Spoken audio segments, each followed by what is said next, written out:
When her biggest trick failed, the door wouldn't open. And then a taxi pulled up. Out stepped a figure who made the police officer freeze, his lips whispering just one word that shattered that woman's world in an instant. "Madam Judge?"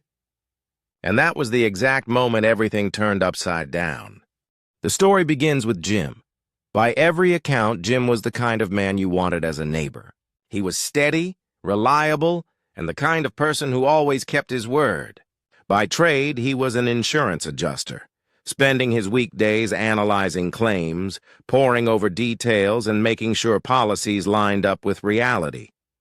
It was a job that demanded patience, sharp eyes, and a knack for detecting fraud. And Jim? He was excellent at it. Perhaps too excellent, because that same discipline, the ability to spot lies, to sniff out inconsistencies, would soon make him the perfect target. But outside of work, Jim was a husband first. He was married to Elena, a respected county judge whose career had been built on precision and principle. Elena was admired by her peers, but with admiration came enemies. Courtrooms don't just create verdicts. They create grudges. Some defendants walk away with sentences, others with scars that never heal. And one of those scars carried a name: Catherine Stone. That weekend, Jim wasn't supposed to be a man in the middle of a storm. He wasn't supposed to be a pariah, a suspect, or the centerpiece of a community meltdown. He was supposed to be alone at his cabin in Pine Ridge, a quiet escape tucked in the trees where he could breathe after a draining week. Elena was away in Toronto, attending mandatory judicial training that would keep her busy for days. Jim had simple plans: catch up on reading, patch that loose deckboard, maybe even fish by the lake. A weekend of peace. But peace rarely survives when someone is plotting your destruction, and that someone was Catherine Stone. To understand. Catherine is to understand what obsession looks like when it takes root in someone who has nothing left to lose. 3 years ago, she had stood trembling in a courtroom Elena presided over. Her charges were devastating: fraud, property scams, tricking elderly couples into investing their retirement savings into phantom developments. She'd smiled sweetly as victims cried, but Elena had seen through the act. The gavel came down hard: 2 years behind bars, restitution, probation.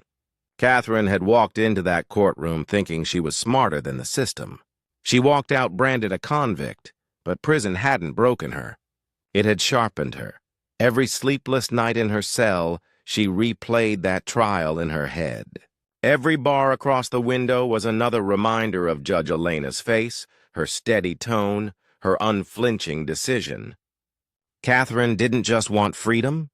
She wanted payback. And not just against Elena, against everything Elena valued, everything Elena loved. That meant Jim. On the surface, Catherine was charisma wrapped in vulnerability. She could make tears fall on command, twist her voice into cracks of supposed fear, and paint herself as the eternal victim. It was the same skill she'd used to scam investors, pretend fragility hiding a predator's teeth. She carried props too: fake documents, fabricated community reports, and official-looking seals that could fool anyone not trained to see the forgeries. She was relentless, and her plan was simple: ruin Jim's life piece by piece until Elena's world collapsed with it. But Catherine couldn't execute her revenge alone. She needed eyes, ears, and access, and that's where Bob Wilson entered the picture. Bob wasn't just any neighbor, he was Jim's closest friend. The man who'd helped him move into the cabin 7 years ago, the best man at Jim and Elena's wedding.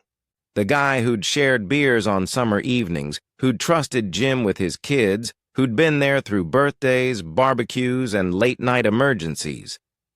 In another life, Bob would have died before betraying his friend. But in this life, Bob had a weakness, and Catherine knew how to exploit it. Bob was drowning in debt. 2 years earlier, his construction business had spiraled into disaster. A renovation project went sideways with cost overruns, permits delayed, and lawsuits piling up. The fine print in his contracts left him responsible for penalties he couldn't pay, and bankruptcy loomed like a guillotine. Bob hadn't told his wife, Janet. He hadn't told Jim. He'd kept his secret close, hoping somehow to claw his way out before the truth surfaced. But Catherine knew everything. She had been his client once, and she had kept every receipt, every clause, every document that proved Bob's liability. When she approached him, it wasn't with a threat, not at first. She brought coffee to his garage, acted concerned, asked harmless questions about Jim and Elena. She pretended to be curious about the community, about schedules, about routines. Bob answered, thinking she was just being friendly. But every word he gave her was another puzzle piece she fitted into her revenge. Then, when Bob finally realized she wasn't just curious, when he tried to back away, Catherine showed him the file. His debts, his mistakes, the contract violations that could ruin him. If he didn't help her, she'd expose everything. If he cooperated, she promised his secret would stay buried. Bob was trapped, and so the mediator was born. Not neutral, not evil, but broken. Torn between loyalty to his best friend and fear of losing his family, Bob became Catherine's informant. His phone buzzed with her instructions. His glances grew shifty, his presence uneasy. He was the mole in Jim's life, feeding Catherine details she shouldn't have known. Elena's schedule, Jim's habits, even the spare key to the cabin, and so the stage was set. Jim, the honest man, steady and unsuspecting, ready for nothing more than a quiet weekend. Catherine, the fraudster turned avenger, hiding lies inside layers of charm and manipulation. Bob, the unwilling pawn, torn apart by guilt yet chained by fear.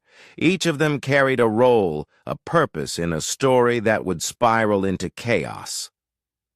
But the tragedy was that Jim didn't see it coming. Not yet. He thought his biggest concern was a loose deck board and an overdue novel. He didn't know that a storm was gathering, that his neighbors were about to turn against him, and that his own best friend had already handed Catherine the tools to destroy him. And so, Pine Ridge, the quiet neighborhood he thought of as a sanctuary, was about to become a battleground. Because when revenge sleeps for years, it doesn't fade. It festers, and Catherine Stone had waited long enough. For Jim, the nightmare didn't begin with sirens or flashing lights. It began with whispers. The first time he noticed something was wrong was at the corner store. Mike, the owner who had always greeted him with a smile and a casual, "How's the cabin, buddy?" wouldn't even look him in the eye. His words were clipped, his tone cold. Later that same day, the gas station attendant turned away mid-sentence, as if Jim's presence was a stain on the air. These weren't coincidences. They were symptoms of something spreading, and Jim would soon realize the infection had a name. Catherine Stone. Catherine didn't just show up like a storm. She moved like smoke, invisible at first, seeping through the cracks until the whole neighborhood smelled of her lies. She called herself a community advocate, the voice of safety, holding papers stamped with seals that looked official enough to fool anyone who hadn't spent their life in insurance. Fake inspection notices, fabricated HOA letters, incident reports, tied to codes that didn't exist. To Jim's trained eyes, they were laughably bad. Fonts that didn't match, seals a shade too dark, signatures lifted from public PDFs. But to his neighbors, they looked real. Real enough to believe, and belief spreads faster than truth. Catherine's performance was flawless. She didn't scream or demand, she wept. She played the victim, trembling before groups of homeowners, whispering about how unsafe she felt. "I'm only trying to protect our families," she told them. "We all deserve peace. We all deserve safety." Every sob, Every shake of her hand carrying those forged documents made Jim look less like a neighbor and more like a threat. And soon, that was exactly how they saw him. The whispers turned to warnings. A mother tugged her child indoors when Jim walked past. A group chat, the same chat that used to buzz his phone with barbecue invites and lost cat alerts, had locked him out overnight. His own neighbors crossed the street to avoid him, muttering about dangerous behavior. Jim had become the villain of a story he didn't even know was being told. The conflict wasn't just Catherine versus Jim. It was Catherine versus the truth, and she was winning. Because she controlled the narrative, she used fear like a scalpel. One night, she hosted what she called an emergency community safety meeting.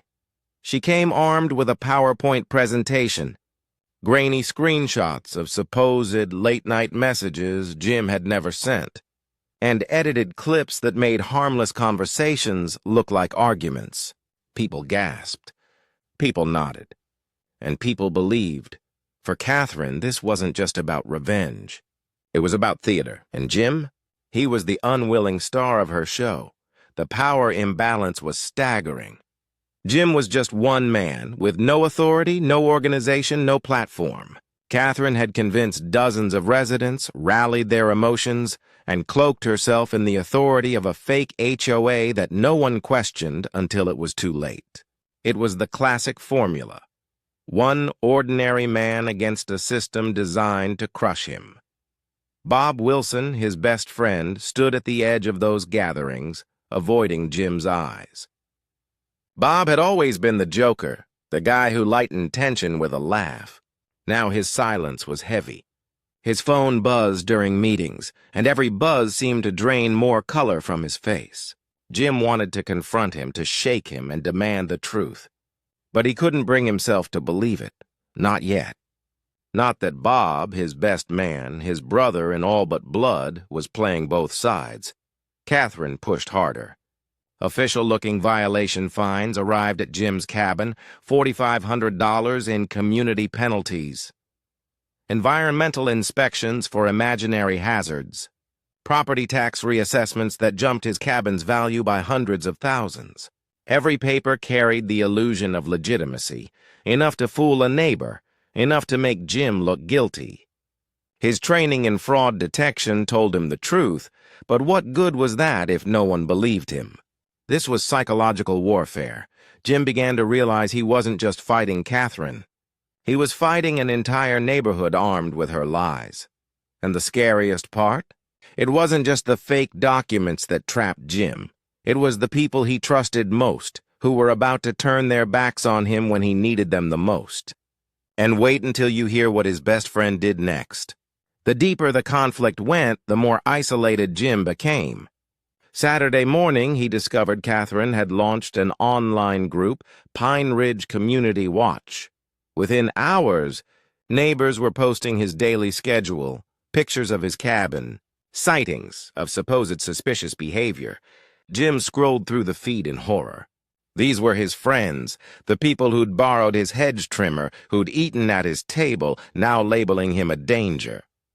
The line between rumor and reality had blurred until no one could tell the difference. Catherine didn't need facts. She had fear. Jim tried to fight back, tried to speak at one of her meetings, but every word was twisted before it left his mouth. When he said, "This is all lies," the crowd whispered. Of course he'd deny it. When he tried to show the forged documents, Catherine sniffled and said, "Look how aggressive he's being." They were coached, primed to dismiss anything he said. It was a kangaroo court, and the verdict had been decided before he walked in. The imbalance widened when businesses joined in. The hardware store refused to sell him supplies. Local restaurants ran out of tables the moment he walked through the door. His credit suddenly showed alerts for violations tied to community complaints. Catherine had turned neighbors into accomplices and accomplices into enforcers. Jim wasn't just losing friends. He was losing his place in the world. This wasn't just social exile. This was economic warfare. Imagine being cut off from your entire community overnight, every door slamming shut, every whisper branding you guilty. And just when Jim thought it couldn't get worse, it did. Because Catherine wasn't finished. Her real plan required something bigger, something public. That's when the flyers appeared in every mailbox, a mandatory emergency tribunal at the community center. The subject line was chilling, addressing dangerous resident behavior. Jim wasn't invited, but he went anyway. When he walked into the packed hall, 40 of his neighbors stared like he was a specimen under glass. Catherine stood at the front, papers stacked high, evidence boards lining the walls. She had turned the meeting into a full-scale trial, complete with witnesses ready to testify against him.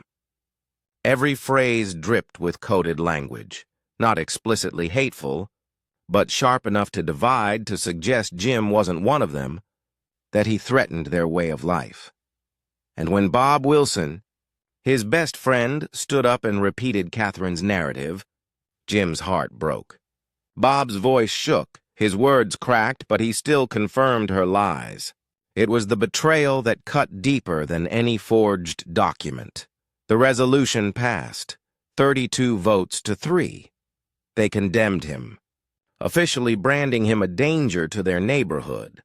And Jim realized he wasn't just up against Catherine. He was up against everyone, but Catherine made one mistake. For all her planning, for all her lies, she couldn't control what happened when the real authorities arrived.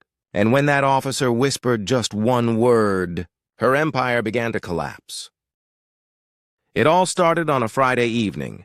Jim had just pulled into Pine Ridge expecting silence, expecting calm. Instead, he was greeted by a sound that felt rehearsed. Sobbing. Loud, echoing sobbing coming from the community center steps. Catherine Stone sat there like a shattered angel, clutching papers, surrounded by neighbors leaning in as though she were Moses delivering commandments. "She's crying because of you," one whispered. "He's been threatening me," Catherine wailed, her voice cracking at perfect intervals, as if she'd rehearsed every syllable. "I don't feel safe anymore. I don't feel safe in my own neighborhood." The damning part, every single pair of eyes turned toward Jim. People he'd grilled hot dogs with.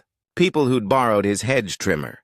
Sarah and Tom Mitchell, who had eaten at his table last month, wouldn't even look at him now. In 10 minutes, his reputation had been assassinated. Catherine didn't need proof. She only needed performance. And the curtain had just risen. Saturday morning brought silence. Not the kind of silence you enjoy, but the kind that suffocates. Jim's phone, usually buzzing with neighborhood texts about missing packages or bake sales, stayed eerily quiet. By noon, he learned why. Catherine had launched a brand new online group, Pine Ridge Community Watch. Its first post was a picture of Jim's cabin, captioned with a chilling warning, "Be aware of suspicious resident behavior." Neighbors piled on, posting photos of Jim mowing his lawn, labeling it erratic activity. A harmless evening walk was rebranded as patrolling the streets at night. Within hours, the fiction became fact. Catherine had created a monster, and the neighborhood was feeding it. Jim walked into the local market hoping for clarity, but found a different truth. Mike, the store owner who had once greeted him warmly, stepped back like Jim carried a disease. "We reserve the right to refuse service," Mike muttered, pointing to a freshly taped sign on the wall. Jim was officially exiled. Even worse, his best friend Bob was slipping further away. His phone kept buzzing with texts he wouldn't explain. His laughter, once quick, now strained. His presence felt like absence. Jim couldn't see it yet, but Bob was already compromised, caught between Catherine's blackmail and his own collapsing world. And if you think that was the worst of it, wait until you hear how Catherine turned an entire courtroom into a circus and used it to crush Jim in front of his neighbors. Sunday wasn't just another day. It was Judgment Day. The flyers had been slipped under doors like verdicts. Emergency Safety Tribunal. The subject? Addressing dangerous resident behavior. Jim hadn't been invited, but of course he went. The community center was packed. 40 people who had once been friends now waiting to see him crucified. Catherine stood at the front, flanked by evidence boards and a stack of forged documents thicker than a law textbook. She played the role of prosecutor, victim, and judge all at once. "Some people," she said, her voice trembling, "just don't respect our way of life." She didn't have to say his name. Every glance at Jim made it clear. Then came the witnesses. Mothers stood up and cried about fearing for their children. Retirees claimed Jim's anger had disturbed their peace. And then, the betrayal that burned the deepest, Bob Wilson. Bob, his best man, his brother, stood up and muttered through Catherine's script. "Jim's been different lately," he said, eyes locked on the floor. "Secretive, aggressive. Catherine's only trying to keep us safe." The vote was swift, 32-3. Jim was officially labeled a community threat. When he returned to his cabin, the sentence became physical. Spray paint dripped across his front door. "Respect community standards." His tires were slashed. Eggs splattered against his windows. His sanctuary smelled like rot. And just when Jim thought he'd lost everything, his best friend knocked on his door and shaking, pale, and ready to reveal the darkest truth of all. Sunday night was confession night. Bob appeared at Jim's door like a man unraveling. His voice broke before the words did. "I never wanted this, Jim," he whispered. "But she has documents. Proof of everything I screwed up in my business. If Janet finds out..." His tears said the rest. Catherine had him cornered. She held the contracts from his failed construction project, the debts, the violations. She could destroy him with one phone call, so he became her spy. He had given her Jim's schedule, his habits, even the spare cabin key. Jim's stomach turned. His best friend hadn't betrayed him willingly, but the damage was the same. The enemy wasn't just outside his door anymore. She had been inside all along. And then Bob dropped the final bomb. Catherine's motive. 3 years ago, Elena had sentenced her. Fraud, manipulation, scams that ruined lives. Catherine had never forgiven her. She couldn't strike Elena directly, so she struck her husband instead. Every fake document, every whisper, every mob Catherine raised was a blade meant for Elena's heart. The truth was clear. This wasn't about community standards. This was about revenge. Monday morning brought the climax. Catherine didn't arrive alone. She came with a man dressed like an inspector, armed with forged paperwork and a clipboard.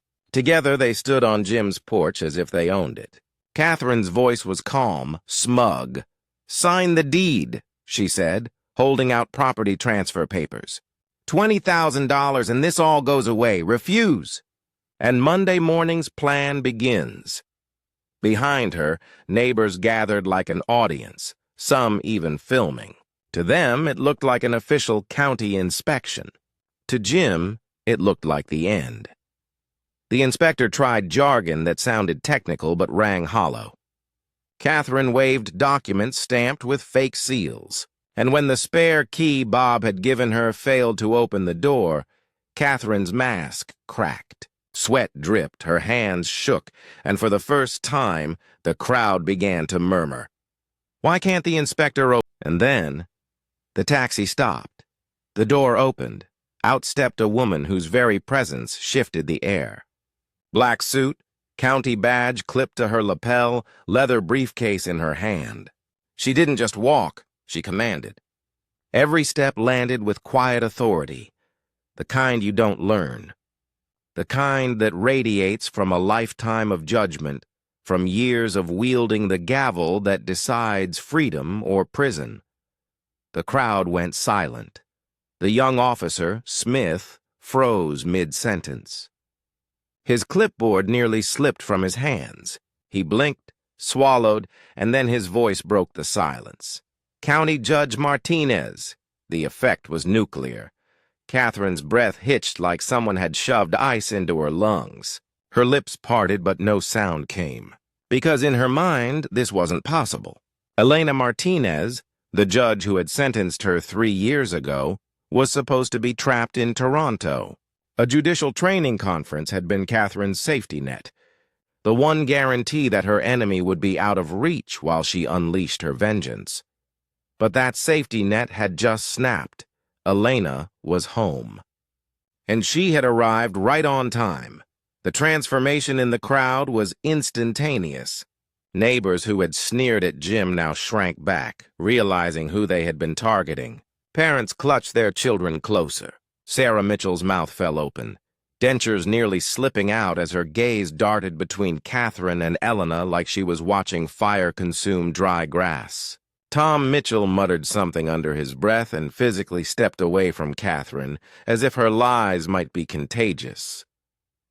Bob Wilson? His knees buckled. He looked like he wanted to disappear into the earth. His wife's horrified eyes told him she now understood the secret he had been hiding, and the shame of what he had helped Catherine do. Catherine's empire was built on illusion, on the fragile scaffolding of fear and deception. And with one whispered title, Judge, it all began to crumble. But here's the part Catherine never saw coming. Elena didn't just return as Jim's wife. She returned as the one woman with the power to turn Catherine's lies into handcuffs. And the crowd was about to watch justice land like a hammer. Elena's eyes swept across the scene, sharp and cold. She wasn't just Elena, Jim's wife. She was Judge Martinez now, wearing authority like armor. Her voice was calm, professional, but it cut through the chaos like a scalpel. "Officer Smith," she said evenly. "Good to see you again. I understand there's been some confusion regarding my property, my husband, and certain unauthorized inspections." Smith straightened like a soldier in front of a general. His entire demeanor shifted.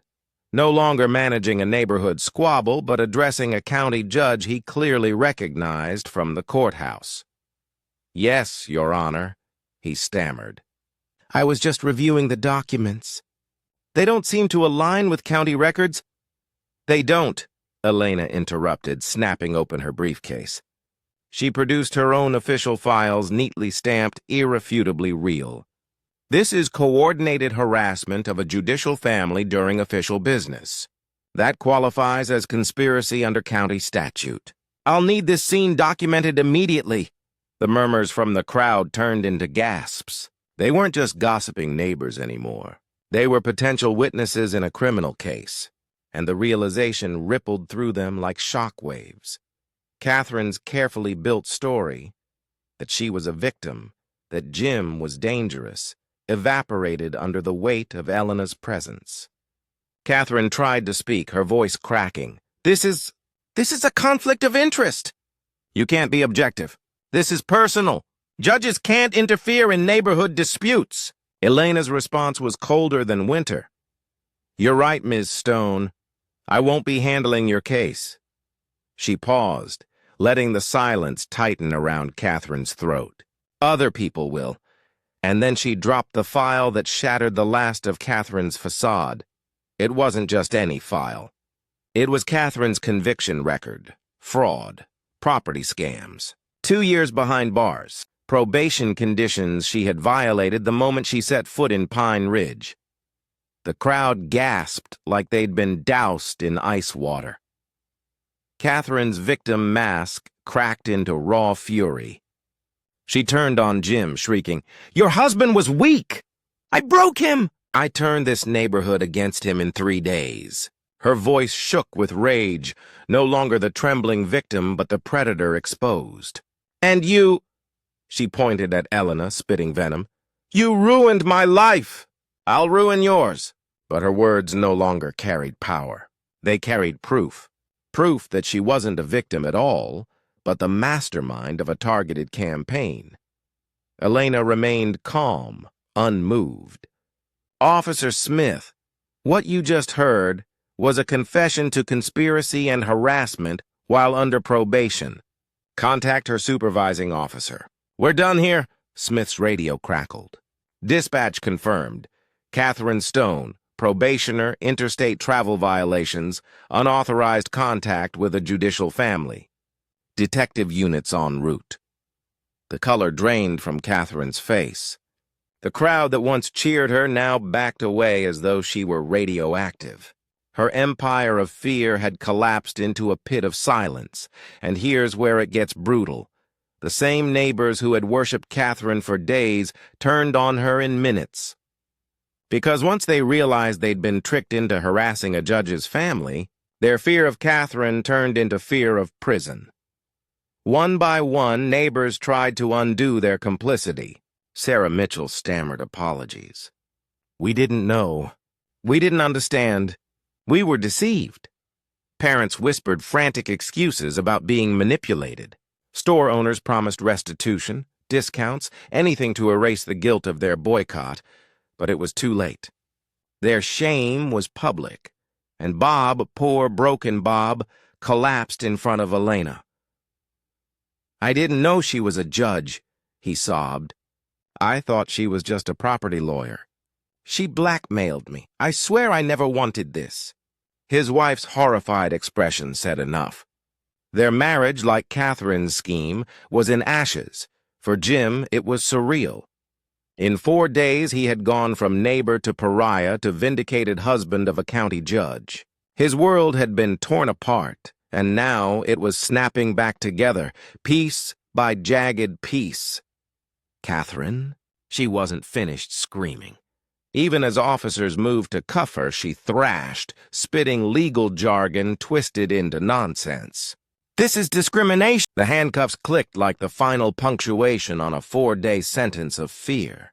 Catherine Stone, who had stood at the center of a neighborhood storm and watched lives bend to her will, was led away in front of the very people who had cheered, supported, and amplified her lies.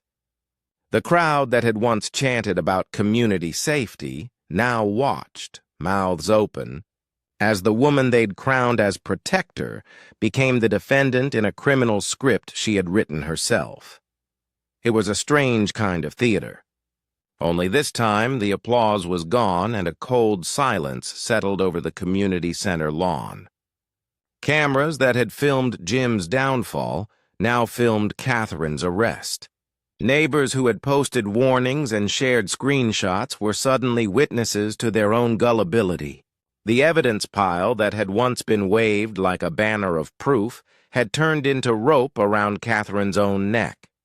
Probation violations, forged documents, coordinated harassment, and a paper trail of conspiracy that even her best improvisations couldn't erase. Prosecutors moved quickly. The charges were straightforward and severe: criminal harassment for the sustained campaign against a private citizen, conspiracy for organizing the falsified HOA and the fake inspection scheme, and multiple counts of probation violation, because the original sentence she'd served 3 years prior came with strings she had trampled. When the county brought forward the old case files, the room stiffened. There it was in black and white: a conviction for scamming elderly investors, 18 months behind bars, followed by supervised release and strict conditions. That history, which Catherine had tried to hide behind sobs and forged seals, became the backbone of the new prosecution. The court didn't just see a community squabble. It saw a deliberate campaign to manipulate, intimidate, and ruin lives while an offender was still under supervision. The first hearing moved fast. Judges don't like surprises, and prosecutors had assembled the kind of documentation that leaves little room for theatrics. Sworn statements from neighbors, some apologetic, some defensive, were filed. Digital records of the Pine Ridge Community Watch Group, timestamps on forged inspection forms, and Bob Wilson's admissions were entered into evidence. Bob's testimony was a dagger in itself. He described how Catherine had cultivated his trust, how she dined at his table, and asked casual questions until those questions formed a profile of Jim's life. How? When she finally produced the documents proving his financial ruin, she promised silence in exchange for cooperation. The court listened as a man who once laughed at backyard barbecues explained in a trembling voice how fear had pushed him to betray his oldest friend. When Catherine's past was exposed, the courtroom felt colder than the community center had that Friday night. She had imagined revenge as a balm. Instead, it read like premeditation. The judge enumerated the probation conditions she had violated: interstate travel without permission, direct contact with the judicial family while the judge was on official business, and orchestrating a harassment campaign that targeted not just an individual but a public servant's safety. The statutory consequences for such violations are not metaphorical. They have teeth, and the teeth bit hard. Sentence was swift. 18 additional months for the probation violations, 6 months for criminal harassment conspiracy, restitution ordered to cover property damage and legal fees, and a permanent restraining order against all judicial families in the county. The extra years, added to the sentence she had already served, were a formal closure. The system had recognized the calculated cruelty and punished it. The court's decision was not a performance. It was a calibrated response meant to send a message. You cannot weaponize a neighborhood to exact personal vengeance and walk away unscathed. And just when the sentence was read, when you think it's finally over, what follows is the real reckoning. The neighborhood must face itself and that truth. It's uglier than any arrest. Outside the courthouse, apologies began in clusters, awash, awkward, and often inadequate. People who'd lent Catherine credibility tried to explain how they'd been fooled, how they'd seen only a trembling woman with papers and never thought to verify seals or call county dispatch. Store owners offered restitution packages and free services, not because they'd atoned, but because they feared being named in affidavits or subpoenaed as part of the evidentiary chain. Sarah Mitchell's voice shook as she submitted a sworn statement, tears spilling because she had gone from hospitality to hostility toward a man who had once helped her with yard work. Yet repentance couldn't erase the nights Jim had spent alone on his porch, the damage to his property, or the very public humiliation. Words and discounts felt paltry. Restitution checks covered repairs and legal costs, but they couldn't rebuild the trust that had been eroded so quickly. The community's moral ledger had been cashed in by fear and social momentum. Balancing it demanded not just money but structural change. Enter the small, practical measures that followed. The neighborhood instituted verification protocols before any community action. No emergency meetings announced without a county check. No community statements published without 2 independent confirmations of documents. And an appointed verification committee to act as a buffer against future manipulation. The County Public Affairs Office held seminars on fraud detection and community safeguarding. Schools even added lessons on digital literacy, how easy it is to weaponize a group chat, and how vital it is to question viral claims. Pine Ridge, embarrassed and chastened, began the slow work of rebuilding itself into something less gullible and more resilient. But while the community attempted repair, individual fallout ricocheted in unpredictable ways. Bob Wilson's construction business, already teetering before Catherine entered his life, collapsed entirely under the strain of exposed debts and public shame. One by one, clients withdrew pending contracts. Creditors came calling.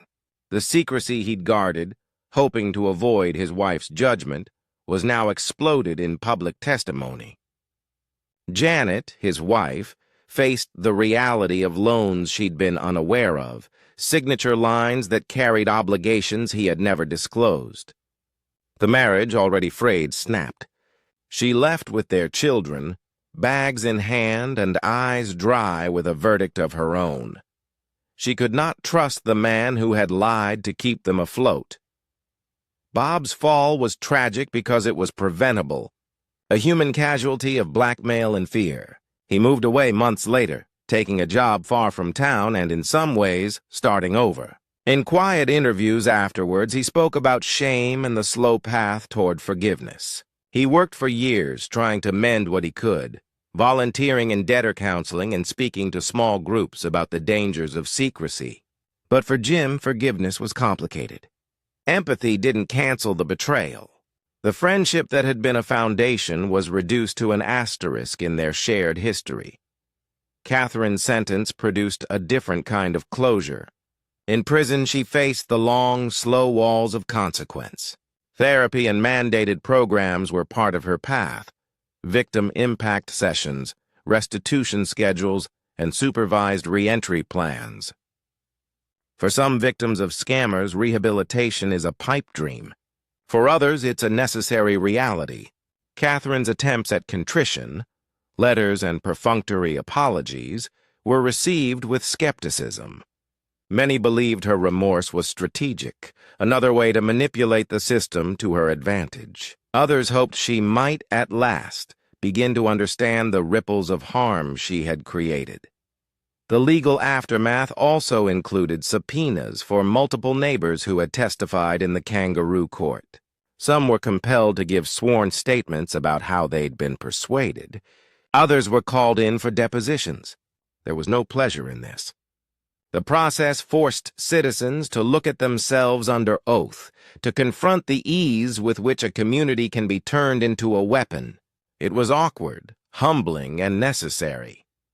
The court's gavel closed on Catherine, but what happens when the people who cheered her are asked to look at the damage they helped create?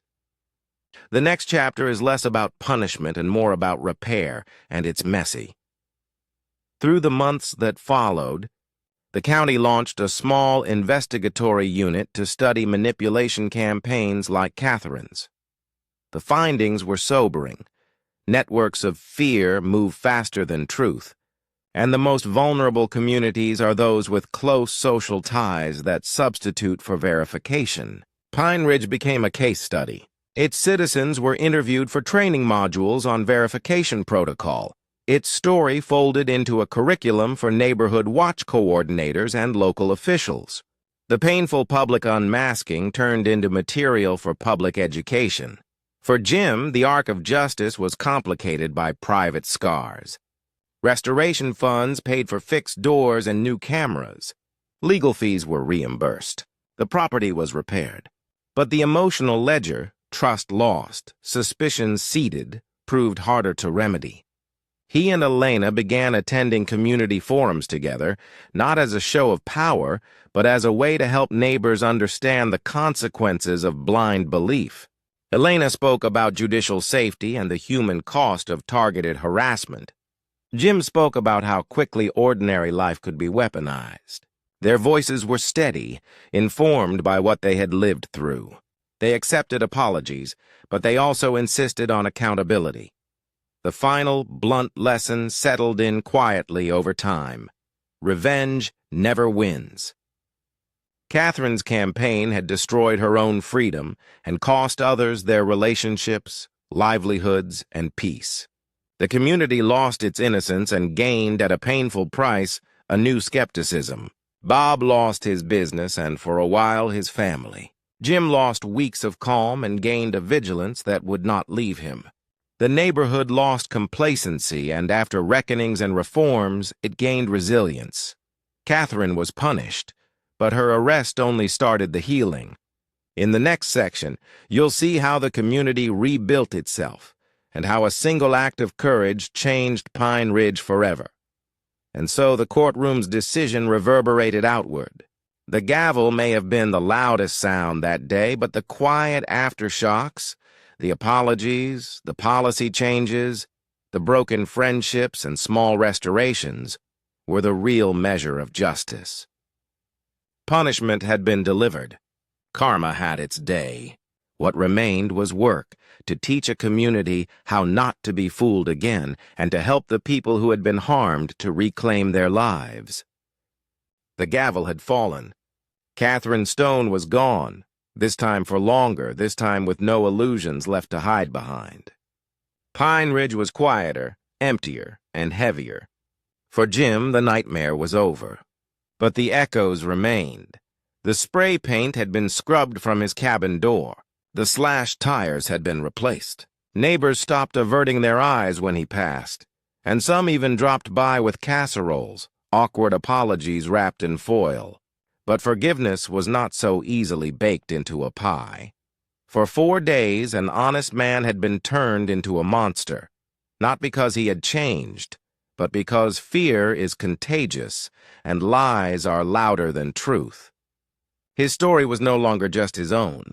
It was a mirror held up to every neighborhood, every street, every small-town HOA that believed it can't happen here. Because it could, and it had. Elena reminded Jim that justice doesn't just punish, it teaches. Catherine had been punished. But the teaching? That was Pine Ridge's burden now. They had to teach themselves never to follow blindly again, never to let performance outweigh proof, never to let fear replace facts. Jim himself became a quiet lesson in resilience. He didn't leave Pine Ridge, he didn't sell his cabin, he stayed. And in staying, he forced his neighbors to look him in the eye, not as the caricature Catherine had painted, but as the man they had once trusted, and the man they had so easily betrayed. Slowly, painfully, they learned to say his name without shame. And Bob? His absence was its own ghost. The man who had once stood beside Jim at his wedding was gone, his house empty, his business shuttered. His betrayal lingered as the cautionary tale beneath the larger story. Fear may excuse weakness, but it never erases consequences. The real tragedy was not Catherine's fall. It was the realization that one person's lies had warped the moral compass of dozens. And that is the part Pine Ridge will never fully wash away. Because in the end, Catherine didn't just go to jail. She left behind a neighborhood forever changed. A warning carved into its very streets. Trust can be stolen faster than it can be rebuilt. Now let's step back. Beyond Pine Ridge, beyond Jim and Elena, and look at the larger truth. Homeowners associations, neighborhood groups, community watches, on the surface, they're meant to protect us. They're meant to foster unity, safeguard property values, and create a sense of belonging. But as this story shows, they can also be twisted into weapons, tools for the manipulative, shields for the vindictive. One fraudster with forged papers turned an entire neighborhood into a mob. Imagine what happens when power-hungry HOAs with real authority do the same. That is the heart of these tales, the fragility of trust, the abuse of power, and the ordinary people caught in the crossfire. That's why this channel exists. To shine a light on those stories, to give a voice to those silenced by intimidation, and to remind every viewer that what happened in Pine Ridge isn't just fiction. It's a dramatized echo of real lives, real cases, real neighborhoods where truth gets buried beneath fear. And if you've ever felt cornered by an HOA, if you've ever been targeted by gossip, manipulation, or false accusations, then you know exactly how dangerous a lie can be when it wears the mask of authority. So don't just watch this story, be part of the mission to expose the truth, because silence is the soil where lies grow strongest. Now, here's where I turn to you, the viewer. If this story gripped you, if you felt your pulse rise when the officer whispered, "Madam Judge," if you felt anger burn when Jim was declared a threat without proof, if you felt the sting of betrayal when Bob confessed, then this channel is for you. Here's how you can stand with us. Subscribe to this channel, HOA Truth Tales, so you never miss another story of corruption, manipulation, and redemption. Share this video with your friends, neighbors, or anyone who's ever tangled with an HOA, because stories like this aren't just entertainment. They're warnings. Comment below. Have you ever seen a neighbor weaponize gossip or power? Have you ever faced a situation where lies almost ruined someone's life? Share